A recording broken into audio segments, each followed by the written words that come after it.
नमस्कार दोस्तों, आप देख रहे हैं बोले भारत। अनुराग अड्डा में आपका बहुत बहुत स्वागत है। पाकिस्तान के मशहूर व्यंग्यकार मुश्ताक अहमद यूसुफी ने लिखा था कि लाहौर की बाज़ गलियां इतनी तंग हैं कि अगर औरत और मर्द एक गली से गुजरे तो उनके बीच निकाह के अलावा कोई गुंजाइश नहीं बचती।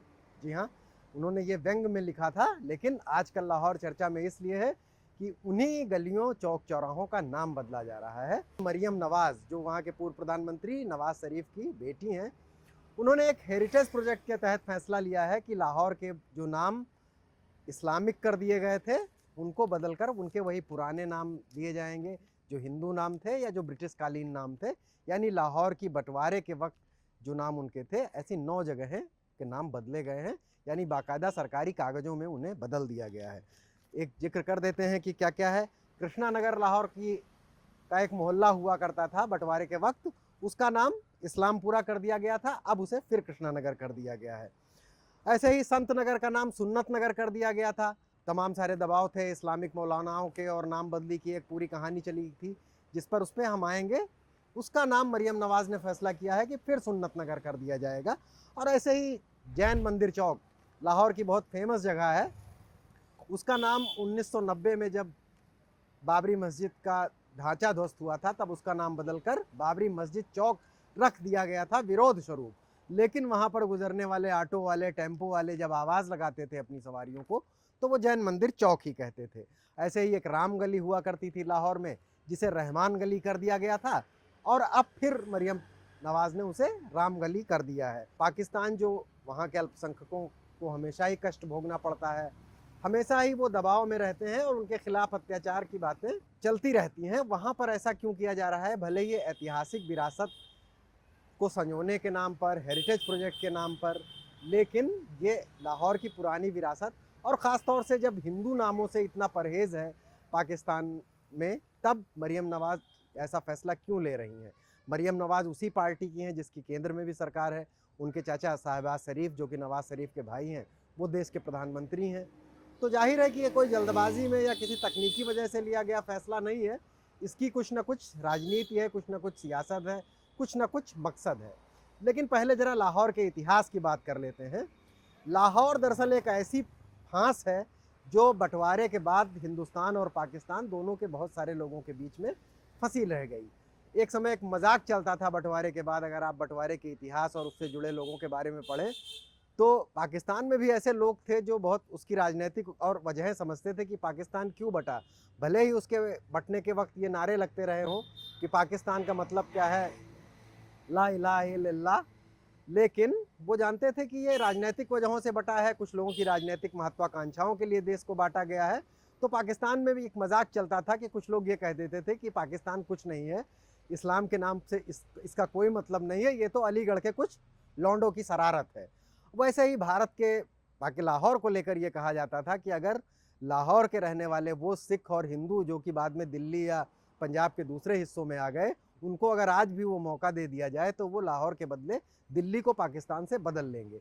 तो ये तो हो गई मजाक की बात जो दोनों देशों में चलती रही थी, लेकिन ये मजाक की बात बंटवारे के दर्द को भी बताती है। अगर आप चंडीगढ़ या पंजाब के बहुत सारे इलाकों में जाएंगे और वहाँ के जो बुज़ुर्ग एक समय बात करेंगे जो कि 80-90 साल के होंगे, तो उनका जिक्र करने पर, लाहौर या कराची का जिक्र करने पर बहुतों की आंखों में आंसू आ जाते हैं। जब बंटवारा हुआ था लाहौर का, उस वक्त जो अगर प्रॉपर्टी के जो रिकॉर्ड्स मिलते हैं वो बताते हैं कि करीब 38 से 39% संपत्ति उस वक्त के हिंदुओं और सिखों के पास होती थी।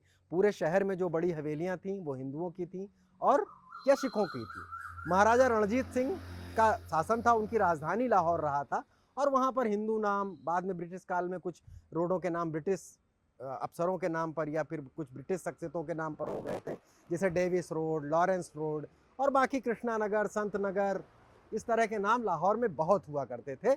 लेकिन और बंटवारे के बहुत बाद तक ऐसी कोई मुहिम नहीं चली कि बड़ी तेज़ी से ये नाम बदले गए। लेकिन धीरे धीरे जैसे जैसे पाकिस्तान में कट्टरपंथ ने जड़ें जमाई और ये शुरू हुआ, इस्लामाइजेशन का दौर हुआ, अरब, सऊदी अरब जो एक समय सुन्नी इस्लाम को फैलाने के लिए वहाँ से बड़े पैमाने पर फंडिंग शुरू हुई और पाकिस्तान में मदरसों का पूरा एक श्रृंखला बन गई और एक सीरीज सी बन गई, और वहाँ लोगों ने ये कहने शुरू किए कि ऐसे नाम क्यों। तब ये नाम बदली के सिलसिले शुरू किए, और फिर जब जुल्फ़िकार अली भुट्टो को बेदखल करके जनरल जिया, जो कि एक फ़ौजी अफ़सर थे, बल्कि सत्ता में आए और उन्होंने धीरे धीरे देश का अपना राष्ट्रपति बना लिया। उनके समय पर नाम बदली की ये प्रक्रिया चरम पर आ गई और लाहौर की ये राम गली को रहमान गली कर दिया गया। बाबरी मस्जिद चौक तो खैर बहुत बाद में रखा गया है, लेकिन उस समय के कोई छोटी मोटी गली भी जो थी जिसका नाम हिंदू मंदिर या किसी हिंदू शख्सियत के नाम पर था, उन सबका नाम किसी इस्लामिक पहचान या किसी इस्लामिक शख्सियत से जुड़े या किसी पाकिस्तान के आदमी के नाम पर, जैसे बागे जिन्ना कर दिया गया एक चौक को, कोई पार्क को कुछ नाम रख दिया गया। इस तरह के नाम जियाउल हक ने पूरे पाकिस्तान में बदले। लेकिन इनका सबसे ज़्यादा असर जो पड़ा, जो पाकिस्तान के दो बड़े शहर हुआ करते थे, कराची और लाहौर, वहाँ पर लोग इन बातों को उतना अभ्यस्त नहीं हो पाए और आज भी लोग इस बात का जिक्र करते हैं कि पाकिस्तान के पब्लिक ट्रांसपोर्ट या आम बोलचाल की भाषा में इवन जेनजी, जो कि नए नामों को अडाप्ट कर लेती है और एक पूरा कई दशक बीत गए हैं नाम बदले हुए, वो भी पुराने नए नामों का ही इस्तेमाल कर रही है। तो लाहौर का कल्चर कैसा हुआ करता था, उसे आप यूँ समझ लीजिए कि अगर आप, अब तो सारे शहर एक जैसे हो गए हैं, थोड़ा कॉस्मोपॉलिटन हुए, जैसे दिल्ली का कल्चर हुआ करता था। और गली में भी जैसे आप चांदनी चौक या पुराने शहर में जाएंगे, उनकी गलियों के नाम देखेंगे, बल्ली बारान, पानदरीबा, वैसे नाम लाहौर में भी हुआ करते थे, हिंदू नाम भी हुआ करते थे, राम जी वाली गली, फला गली, ऐसे। लेकिन जनरल जिया के शासनकाल में उस तरह की हिंदू पहचान, इवन ब्रिटिश पहचान तक को मिटा दिया गया। अब इसकी वही वजह थी कि उस वो एक इस्लामिक कट्टरपंथ का दौर था और जनरल जिया ये साबित करना चाहते थे कि उनकी वर्दी भले फौजी है और फौज का कैरेक्टर भले ही सेकुलर होता हो, लेकिन मैं तो पूरी तरह इस्लामिक हूँ। बहुत सारे हुदूद ऑर्डिनेंस, महिलाओं के खिलाफ जो एक बड़ी सख्तियाँ लागू हुई, वो सब जनरल जिया के समय पर हुई थी और फिर दीन का दौर चलता रहा। और उसके बाद इमरान भी आए और पाकिस्तान की सरकार में इस्लामिक टर्मोलॉजी का इस्तेमाल बहुत आम हो गया। जैसे इमरान खान, जो कि एक समय पूरी दुनिया के प्ले बॉय जैसे हुआ करते थे और उनके रोमांस के, अफेयर्स के किस्से आपने सुना किए थे, लेकिन जब वो राजनीति में उतरे तब वो भी कहते थे कि हम सरकार मदीना बना देंगे, यानी पाकिस्तान की राजनीति में इस्लामिक बातें कहना एक फैशन सा हो गया था। वरना इमरान खान आपको तस्बीह जपते हुए भी मिले होंगे और बाद में उन्होंने जिस महिला से शादी की थी उन्हें लोग बुशरा पीरनी भी कहते थे, मतलब कहते थे कि वो पीर और दरगाहों को मानती हैं और कुछ जादू जैसा भी कर देती हैं। लेकिन मरियम नवाज की सरकार में ये क्या हो रहा है, इमरान खान जब जेल भेजे गए, पीटीआई जीत कर भी सरकार नहीं बना पाई, शहबाज शरीफ की सरकार जब आई और मरियम नवाज पंजाब की मुख्यमंत्री बनी, तो ये तो बिल्कुल साफ है कि वो सेना की कृपा से ही बनी, आसिफ मुनीर की कृपा से ही बनी। और ये भी माना जा रहा है कि पाकिस्तान के बड़े महत्वपूर्ण फैसले आज भी सेना ही कर रही है। लेकिन मरियम नवाज ने जो ये रहमान गली को राम गली किया है, या जो है सुन्नत नगर को फिर से संत नगर किया है, इसको लेकर सेना ने बिल्कुल कोई विरोध नहीं किया, सेना के किसी अफसर ने या कुछ ऐसा नहीं कहा। और उन्होंने कहा कि ये तो एक सिविलियन डिसीजन है, हेरिटेज प्रोजेक्ट का डिसीजन है, जो कि बहुत चौंकाने वाली बात है। चौंकाने वाली बात ये भी है कि हालांकि जो पाकिस्तान में कट्टरपंथी मौलाना, जो नॉन स्टेट एक्टर्स हैं, जो वहाँ की सरकार है, और उसके अलावा भी पाकिस्तान में एक ऐसा स्टेट है जो पैरेलल चलता है और उसकी बड़ी ताकत होती है कट्टरपंथी मौलानाओं का, उनकी ओर से भी कोई खास विरोध 1-2 दिन तक नहीं हुआ। आज कुछ खबरें आई हैं कि कुछ मौलानाओं ने बयान दिया, कुछ लोग सड़कों पर उतरे कि ये नाम नहीं बदले जाने चाहिए। लेकिन इसके पीछे की वजह क्या है? क्या पाकिस्तान अपनी सॉफ्ट पावर को थोड़ा मजबूत करना चाहता है?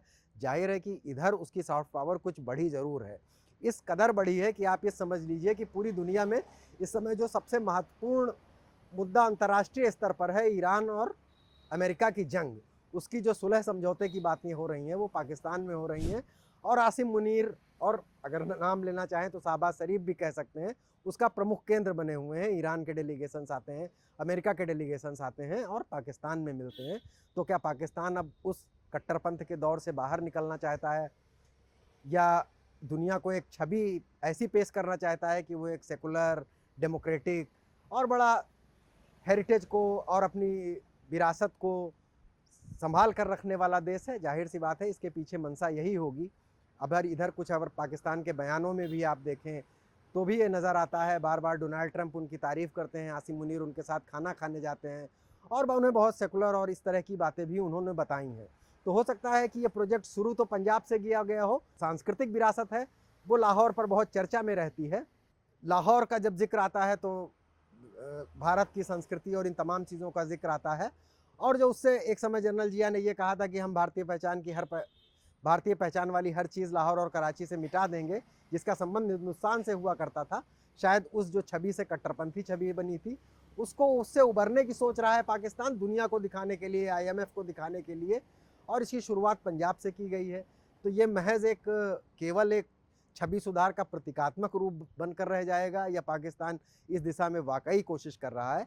एक कोशिश तो पाकिस्तान में होती है, वहाँ के सिविल सोसाइटीज़ और कुछ संस्थाओं में ये देखा गया है। जैसे एक समय वहाँ के एक पूर्व सैनिक थे, उन्होंने वहाँ के हाईकोर्ट में याचिका लगाई थी कि एक शादमान चौक, जो कि एक समय लाहौर सेंट्रल जेल का हिस्सा हुआ करता था, और भगत सिंह को उस जेल में फांसी दी गई थी सुखदेव और राजगुरु के बीच, और बाद में उसे ढहा दिया गया, वो चौक बन गया। उसका नाम उन्होंने कहा कि इसका नाम बदलकर भगत सिंह चौक रखा जाए, और ये मामला अदालत में चला, अदालत में तमाम हुआ, लेकिन वहाँ पर वही नॉन स्टेट एक्टर्स और मौलाना इतना ज़्यादा विरोध करने लगे कि बाद में उस मामले को रफा दफा ही करना पड़ा।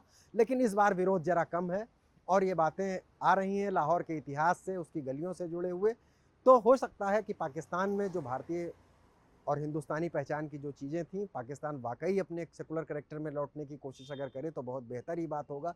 भारत और पाकिस्तान के जो मौजूदा संबंध हैं, उनको देखकर तो पाकिस्तान के मशहूर शायर हैं मुनीर नियाज़ी, उनका एक शेर याद आता है। वो पंजाब के होशियारपुर में पैदा हुए थे और बाद में बंटवारे के बाद लाहौर चले गए थे। उन्होंने शेर लिखा था, कहा जाता है कि उसमें बहुत सारी लाहौर की बातें भी वाबस्ता थी। वो ये शेर यही था कि जो अगर भारत पाकिस्तान के मौजूदा संबंधों को देखें कि उस बेवफा का शहर है और हम हैं दोस्तों, अस्के रवा की नहर है और हम हैं दोस्तों। तो अनुराग अड्डा में आज यहीं तक, कल फिर किसी नए मुद्दे के साथ हाजिर होंगे। तब तक के लिए इजाज़त दीजिए। नमस्कार, धन्यवाद। देखते रहिए बोले भारत।